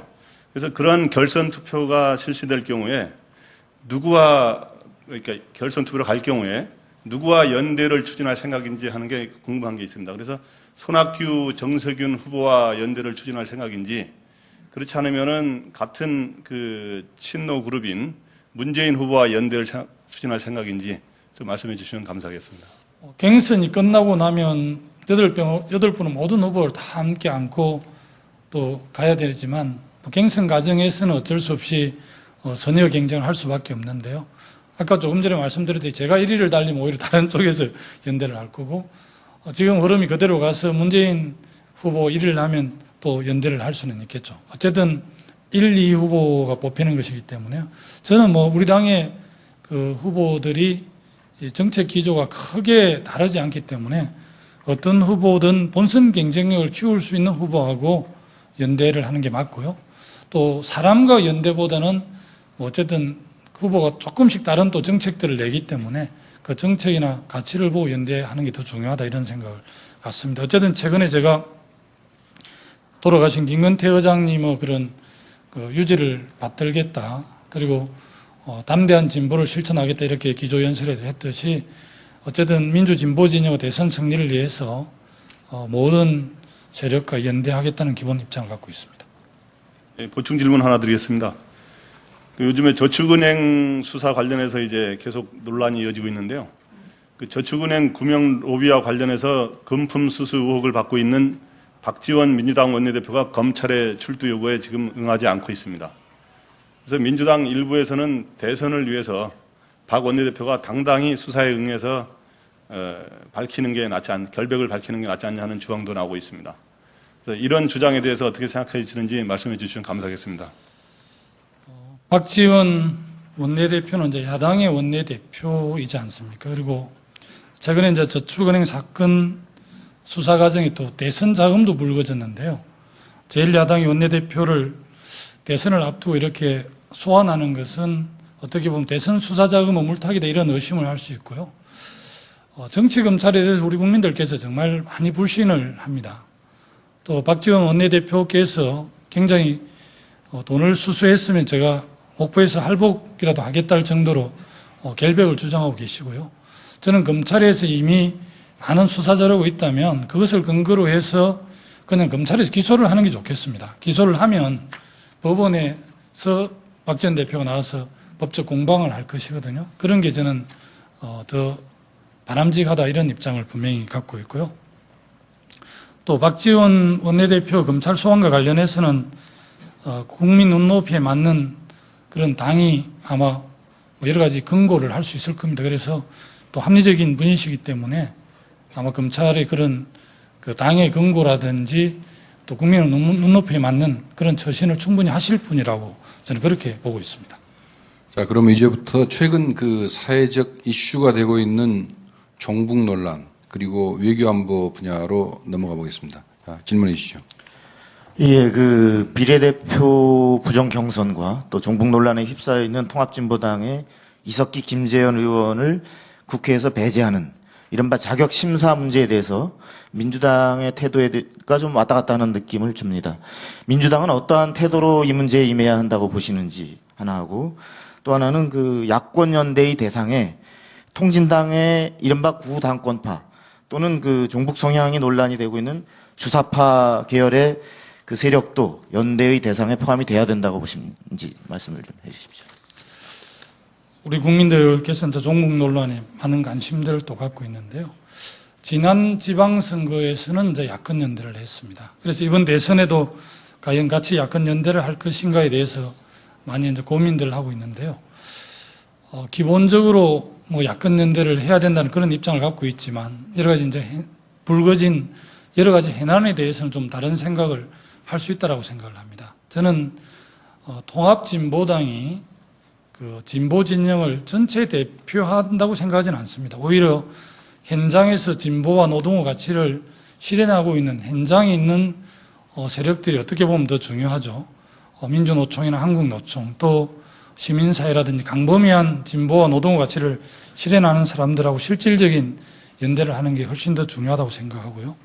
이석기 김재현 의원의 그런 재백 문제와 관련해서는 통합진보당이 대중정당입니다. 그리고 자기들 정강에 보면 2020년인가 2016년에는 국정을 책임지겠다고 이렇게까지 밝히고 있거든요. 그래서 우리 국민의 눈높이에 맞는 변화와 혁신을 해야 된다고 생각을 합니다. 제가 현직 국회의원이 아니라서 즉답을 드릴 수 없는 측면은 있습니다만 자기 쇄신과 또 국민의 눈높이에 맞는 그런 자기 개혁을 통해서 거듭나는 것이 통합진보당이 오히려 국민의 사랑과 신뢰를 획득하는 거라고 봅니다. 자, 다음 질문 있어요. 예, 대선 주자급 정치인들은 외교안보 분야에서 좀 특별한 능력이 요구된다고 생각합니다. 대북 정보에 대한 수집 능력, 또 정세 판단 능력 이런 것들이 필요할 텐데요. 지금 북한에서 김정은 3대 세습 체제가 진행되고 있고 뭔가 내부에 중대한 변화가 일어나고 있는 것 같습니다. 이영호 총참모장이 숙청됐고요.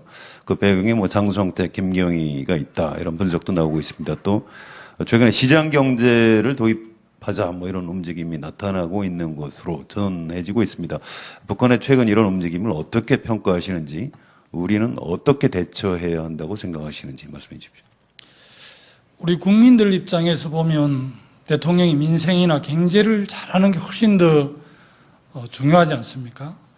그런데 대통령이 되는 사람 입장에서 가장 중요한 부분은 역시 국방 외교라고 생각을 합니다. 한반도의 여러 가지 지정학적 위치도 그러고 또 오랜 역사를 보더라도 대통령이 이제 국방 외교를 책임지는 최고 지휘관이신데요. 어떤 그 외교, 안보, 국방의 그런 정책 의지를 갖고 있는가 매우 중요하다고 보고요. 저는 이제 우리 한반도의 어쨌든 분단이라는 아픈 역사를 갖고 있는데 김대중 국민의 정부, 노무현 참여정부의 대북 관계를 쭉 보면 햇볕 정책, 포용 정책을 통해서 긴장과 대결의 국면에 있던 남북 관계를 화해와 협력의 시대를 열었습니다. 6.15 공동선언도 있었고요. 14선언도 있었는데 어쨌든 저는 이명박 정부를 선택한 국민의 선택은 존중하지만 저는 이제 행정을 하고 장관을 하고 이렇게 쭉 해보면서 전임자가 대통령이든 도지사든 군수든 전임자가 했던 여러 가지 정책 중에서 잘한 거는 개성해서 발전시켜주는 게 뒤에 국정을 맡은, 도정을 맡은 사람은 도리라고 생각을 합니다. 그래서 우리 민주주의 역사도 꽤 오래됐기 때문에 이제는 정치나 행정의 개성 문화가 좀 성계 문화가 정착될 때쯤 됐다고 생각을 합니다. 저는 이명박 정부 5년 동안 가장 그 가슴 아프게 생각하는 부분이 바로 남북 관계가 화해 협력의 시대, 남북 교류 시대를 전면적으로 열었는데 다시 긴장과 대결의 국면으로 과거로 돌아가 버린 것이고 이 부분이 막혀가지고 얼마나 좀 어렵습니까? 이제 긴장 관계가 고조되는 상황 속에서 전하남 사건도 생기고 연평도 포격 사건도 생겨가지고 또 정부는 5.24 조치를 함으로 해서 남북 관계가 엄청나게 악화가 됐는데 그 와중에 이제 김정일 위원장이 사망을 하고 지금 제가 드린 질문의 요지는요. 최근 북한에서 벌어지고 있는 변화 움직임을 어떻게 평가하시는지 거기에 대한 답변을 좀 해주십시오. 저는 최근 그 김정일 위원장이 이제 그 최고 지도자로 아마 추대가 됐고 또 군부의 실력자가 어쨌든 숙청된 걸로 이렇게 된 걸 보면서 북한 상황에 대해서 여러 채널을 통해서 나름대로 좀 듣고 있습니다. 그런데 이 권력 파워 게임이다 이렇게 이야기를 우리 언론에서는 분석을 하시는데 제가 만난 북한 전문가들은 북한에서 파워 게임이 존재할 수 없다고 그럽니다. 그냥 아마 좀 도전하는 세력에 대해서 제거를 한 거라고 이렇게 정리를 하고 있고요. 김정일 위원장이 사망한 이후에 바로 김정은 체제를 뭐 중국을 비롯해서 한반도를 둘러싸고 있는 강대국들이 바로 승인을 했지 않습니까? 그래서 저는 상당한 변화가 있을 거라고 좀 짐작은 하고 있는데요. 좀 더 지켜봐야 될 것 같고요. 다만 제가 지난번 대북 정책과 관련해서 당선되면 가장 먼저 내년에 북한도 방문하고 또 정상회담도 정리하겠다 이런 발표를 했는데 저는 이명박 정부가 맡고 있는 이 단절된 남북 관계를 복원하는 데 가장 우선해서 대북 정책을 펴겠다. 그래서 1차적으로 미국과의 관계를 미국과 북한과의 관계를 개선해서 한반도의 휴전 협정을 종전 협정으로 또 평화 협정으로 가는 데 있어서 북한하고 관계를 잘 푸는 게 매우 중요하다고 봅니다. 그래서 오히려 미국과 북한을 잘 푸는 데 있어서 우리나라 한국이 좀 주도적 역할을 해야 되지 않을까 싶습니다. 그 한 가지 궁금한 게 북한의 김정은 체제 3대 세습 체제에 대해서 현실적으로 용인해야 된다는 입장입니까? 아니면 비판적으로 접근하는 입장입니까? 대한민국 대통령은 87 그 개헌을 통해서 직선제를 통해서 우리가 직접 뽑지 않습니까? 그런 측면에서 보면 북한의 권력 승계에 대해서 동의하는 우리 국민들이 아무도 없죠. 저도 그렇고요. 그러나 다만 우리 가까운 중국을 보더라도 당에서 철저하게 점검을 해서 지금 후진타오 주석이 10년간 하고 아마 연말 전인대회에서 시진핑 부주석이 아마 주석을 지금 승계하는 거 그렇게 돼 있지 않습니까? 그래서 이제 이 권력 승계 과정은 이제 자기 나라의 독특한 통치 구조랄까 이런 걸 봐야 되는데 우리 구조로 보면 동의하기 어렵고 이해할 수 없습니다. 그래서 이건 이제 북한을 또 다른 하나의 유엔에 가면 국가로 보고 또 남북 문제를 잘 풀어야 된다는 이런 측면에서 본다면 우리 정서로서는 이해할 수 없겠지만 또 대통령을 맡는 국정을 북한과 이렇게 잘 풀어야 되는 입장에서는 3대 세습에 대해서 북한의 독특한 권력 승계 방식에 대해서 또 국방 외교적 측면에서 인정할 건 인정하고 또 풀어야 될 건 풀어야 되지 않는가 싶습니다. 네, 다음 질문이세요. 예. 민주당은 김대중 대통령과 김정일 북한 국방위원장 간에 체결한 6.15 선언과 그리고 2007년에 노무현 대통령 때 체결한 14 공동선언을 계승한다는 것이 당론입니다. 현재 민주당 대선 후보들은 이 두 선언 내용을 모두 계승한다는 입장을 갖고 있는 걸로 아는데요. 그러나 특히 14 공동선언의 경우 대부분의 내용이 경협에 해당하는 내용들입니다. 북한의 철도 고속도로 개보수 문제라든가 백두산 관광 지원, 이런 각종 경협을 합의한 내용을 이행하는 데는 최소 14조 원에서 50조 원의 예산이 소요된다는 비판도 나오기도 했습니다. 후보께서는 이 집권하시면 그대로 다 이행해야 된다고 생각하시는지 안 그러면 우선순위를 둬서 좀 조정을 하실 생각이신지 생각을 듣고 싶습니다. 최근 여러 자료를 보니까 북한의 지혜와 자원이 우리 돈으로 한 7천조 가량 되는 걸 그렇게 추적을 하고 있는데요.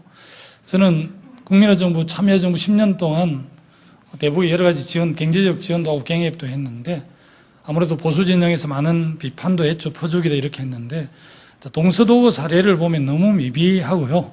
아마 보수 진영에서 문제를 많이 제기했던 것은 주는 거는 좋은데 왜 그 과정에서 충분한 국민적 합의와 동의가 없이 했는가 이런 걸 오히려 더 많이 지적하는 것 같아요. 저는 이 남북 간의 전면적인 경제 협력이 우리 그 한민족 경제 공동체가 가장 근본이 된다는 측면에서 훨씬 더 지원을 많이 하는 게 맞다라고 봅니다. 지금은 우리가 이제 2050 클럽에 가입을 했는데 3080 클럽 정도를 가입해야 세계 5대 강국 안에 들 수가 있는데 저는 도로, 철도 이런 걸 연결해서 중국과 유라시아까지를 포함한 북방경제권에 우리의 블루오션이 있다고 생각하거든요. 저는 우리 한국이 10,000불을 어렵게 달성하고 또 20,000불도 어렵게 가는 과정에서 보면 베트남 특수와 중동 특수 또 독일의 강부 간호사들이 가는 가실송금 이런 것들이 크게 작용을 했습니다. 그런데 지금 왜 20,000불에 30,000불로 못 가고 있습니까? 물론 유로존 위기도 있고 미국 경제도 어렵고 그걸 영향받은 중국 경제도 올해 성장률을 8, 9%에서 한 7.8로 낮췄더라고요. 그럼 우리도 굉장히 영향을 받게 되는데 내년부터 경제가 굉장히 어려워지지 않습니까? 이런 상황을 보더라도 저는 평화가 곧 경제라는 생각을 분명히 하고 있습니다. 개성공단에 지금 123개 한국 기업이 들어가 있고 개성공단 전체가 2천만 평이 그중에 100만 평이 가로등하고 그 수도 전기가 다 들어 있습니다. 100만 평 중에서 35만 평 정도를 운영하고 있거든요. 그 개성공단 남쪽에 정말 뛰어난 우리 돈, 그 기술, 자본, 북쪽에 토지와 노동이 결합되어 있지 않습니까? 월급이 110불 정도 됩니다. 사실은 개성공단에 지금 진출한 기업들이 굉장히 지금 좀 이렇게 그 표정 관리를 하고 있을 정도 되지 않습니까? 그래서 개성공단의 내용을 채우는 문제하고 제2, 제3호 개성공단, 또 청진, 신의주, 해주 이런 데 각 경제특구를 만들고요. 이렇게 해서 도로와 철도를 연결하고 하면 충분하게 우리가 3080 클럽에 가입할 수 있는 토대가 마련된다고 봅니다. 왜 우리 지금 많은 자본들이 중국에서 인도네시아, 베트남으로 빠져나가고 있습니까? 저는 남북 문제를 잘 풀어내는 것이 곧 평화를 안착시키는 측면도 있지만 지금 답답한 한국 경제를 도약할 수 있는 적극적 계기가 된다고 저는 보는 입장인데 이 문제만큼은 남북 문제를 잘 풀 수 있는 그래서 신뢰를 좀 높이가는 부분이 매우 중요하다고 보고요. 그런 측면에서 북방 경제론을 이야기했고 또 통일 방안에 대해서도 남북 교류 단계, 협력 단계, 또 남북 연합 단계, 뭐 안전한 정치 군사적 통일 이런 단계를 보지만 경제 공동체가 이루어져 남북이 상호 윈윈하고 뭐 좀 여러 가지 통행이 자유롭고 이렇게 되면 그것을 통일의 단계로 보는 학자들도 있지 않습니까? 저는 교류 협력 단계에서 남북 연합 단계로 나아가기 위해서라도 지금 전면적으로 오이사 조치를 좀 풀고 금강산 관광도 재개하고 개성공단도 더 활성화하고 제2, 제3호 개성공단도 만들고 가스관도 러시아, 중국, 일본, 한국 다 이렇게 연결하고 철도, 도로, 가스관도 다 연결해야 된다고 봅니다. 그렇게 할 때만이 북방 경제를 우리가 주도할 수 있고 그래야 지금 답답한 한국 경제를 풀어낼 수 있는 동력이 거기서 나온다고 보는 겁니다.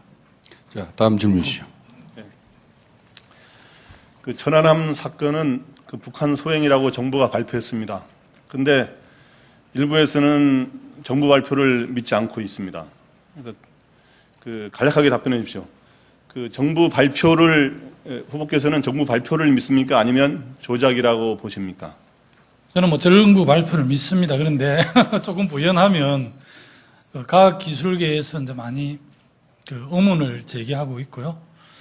특히 아마 그 우리 정부가 발표하면 다 국민들이 좀 신뢰하고 믿어야 하는데 워낙 정부 불신이 심해서 좀 안타깝습니다. 저는 뭐 정부 발표를 믿고 싶고요. 다만 또 적절한 때가 되면 과학기술계에서 의문을 제기하는 부분에 대해서는 정부가 좀 소상하게 좀 해명하고 풀어줄 의무가 있다고 생각을 합니다. 보충 질문 간단히 드리겠습니다. 그 제주 해군기지 건설을 둘러싸고 아직도 논란이 계속되고 있습니다. 그래서 김 후보께서는 이거를 계속 건설해야 한다고 생각하시는지 아니면 중단해야 한다고 생각하시는지 그 이유도 함께 말씀해 주십시오.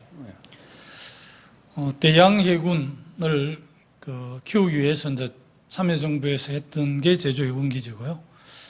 저는 이제 해군기지를 만드는 게 옳으냐 그러냐에 대한 논란들이 있었지만 이미 추진하고 있는 상황이고요. 특히 저는 이 해군기지를 만드는 과정에서 제주 강정마을의 주민들 또 제주도민들하고 충분하게 좀 설득하고 합의 과정이 부족했던 아쉬움이 있습니다. 제가 옛날 그 장묘 문화를 혁신할 때 매장 못하고 화장하고 팽장어, 납골당 지금 수목장으로 연결된 그 남해군에 굉장히 단속을 할 때 공설공업 요지를 만들어 놓고 이렇게 불법 요지를 못 쓰게 해야 되잖아요. 그래서 제가 연죽이라는 마을에 가서 한 50여 차례 찾아가서 마을 주민들, 이장, 노인회장 이렇게 설득을 해서 그것을 관철한 적이 있습니다. 그래서 제가 어디 특강을 갔을 때 그 마을에 50분 찾아가서 그렇게 해결했다고 자랑스럽게 이야기를 했는데 얼마 뒤에 어떤 자료를 보니까 일본의 시정촌에 촌장님인가 시장님이 이 해모 시설을 그 마을에 설치하려고 그 마을을 얼마쯤 찾아갔겠습니까? 제가 상상할 수 없을 정도로 그 단체장이 찾아갔더라고요, 마을을. 300번을 방문해서 마을 주민들 동의를 받아냈더라고요. 그래서 제가 그걸 50번 간 걸 자랑을 하다가 요즘 싹 접었습니다. 제주도민들 강정마을한테 설명해 주지 않았고요. 그래서 저는 이 대양해군 건설 차원에서 뭐 건설하는 거는 충분하게 제주도민들, 강정마을 주민들의 동의와 합의 이런 걸 거친 다음에 하는 게 맞다 생각합니다. 자, 토론이 막바지 국면입니다. 그럼 먼저 플로우 질문 한 분 먼저 소개해 올리겠습니다. 최동우 전 연합뉴스 상무님이 전해주신 질문입니다. 동아대 정치외교학과 졸업은 주간인지 야간인지 밝혀달라. 두 번째는 대학 입학은 정식 입학 시험을 치르고 했는지 편입했는지 밝혀달라. 세 번째는 고등학교 졸업은 남해 종고를 나온 것으로 알고 있는데 이 같은 학력으로 G20 국가에 오른 대한민국의 대통령으로서 국제 정치와 국제 무대에서 활약하기에는 역부족이라고 생각하지는 않는지 답변해 달라. 말씀해 주시죠.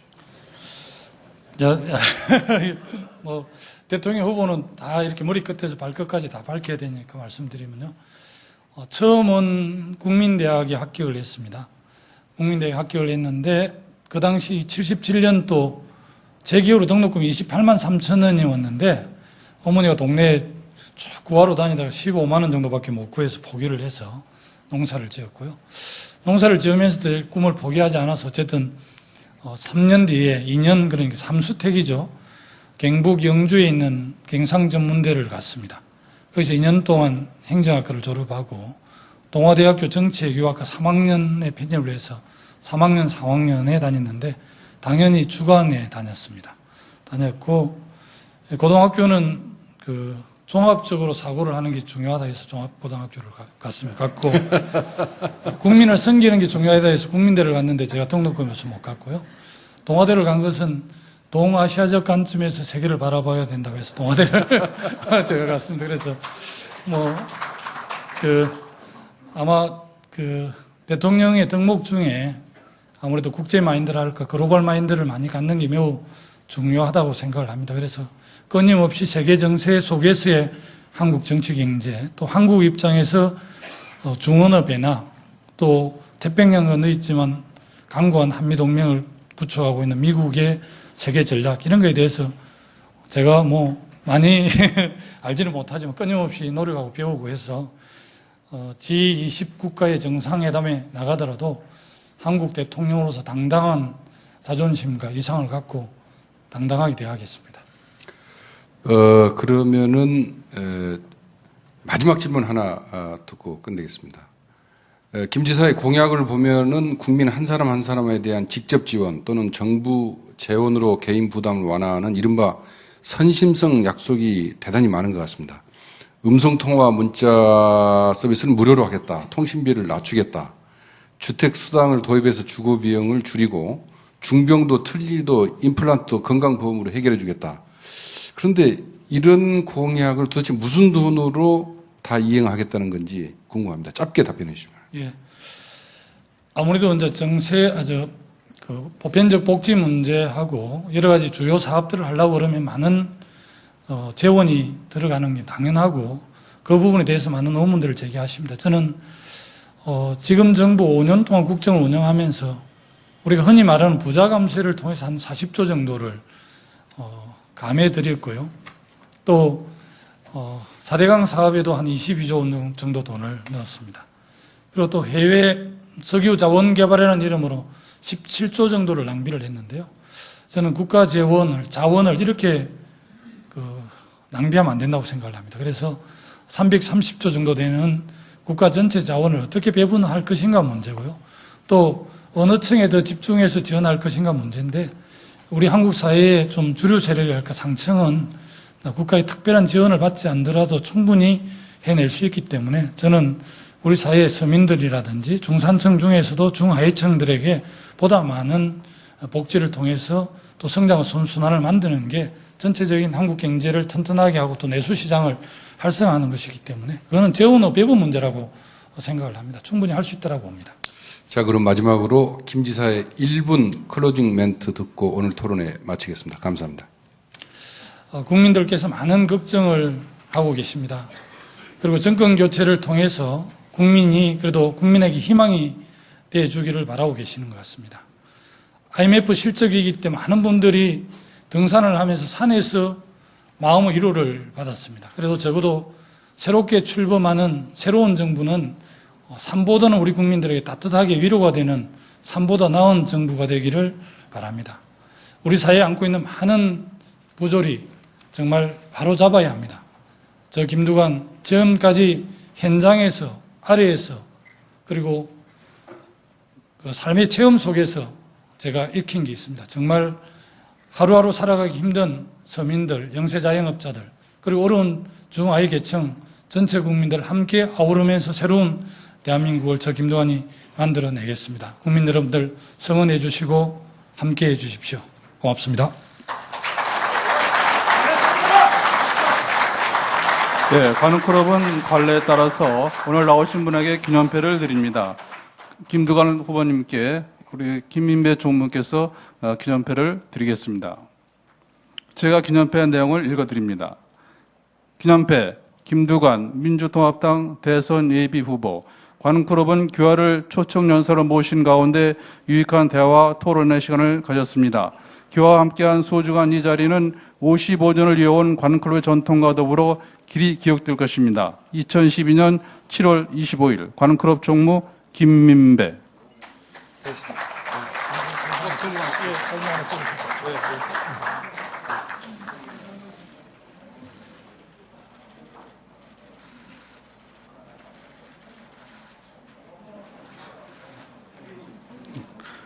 여러분 대단히 감사합니다. 오늘 토론에 오셔서 활기찬 토론을 들어주셔서 내 대해서 다시 한번 감사의 말씀을 드립니다.